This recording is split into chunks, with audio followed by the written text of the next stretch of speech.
India మరియు పాకిస్తాన్ మధ్య second war 1965లో జరిగింది. 1962లో జరిగిన ఇండియా చైనా వార్లో ఇండియా ఓడిపోవడంతో ఇండియా వీక్గా ఉంటుంది. కాశ్మీర్ని ఇండియన్ మిలిటరీ డిఫెండ్ చేయలేదు అని పాకిస్తాన్ భావించింది. ఈ ఆపర్చునిటీని ఉపయోగించుకోవాలి అని భావించి 1965లో ఆపరేషన్ గిబ్రాల్టర్ లాంచ్ చేసింది.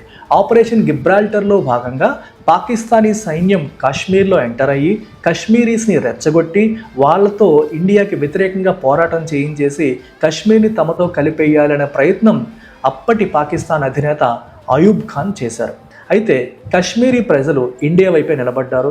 ఇలా పాకిస్తాన్ నుంచి ఫోర్సెస్ ఎంటర్ అయ్యే విషయాన్ని వాళ్ళే ఇండియన్ మిలిటరీకి కూడా అందజేయడం అనేది జరిగింది. విషయాన్ని కూడా వాళ్ళే చేర్చారు. So Indian military full scale retaliation అనేది చేసింది. సో ఫుల్ బ్లోన్ వార్ అనేది ఇండియా పాకిస్తాన్ మధ్య జరిగింది. అయితే పాకిస్తాన్ అక్కడతో ఆగకుండా మళ్ళీ ఆపరేషన్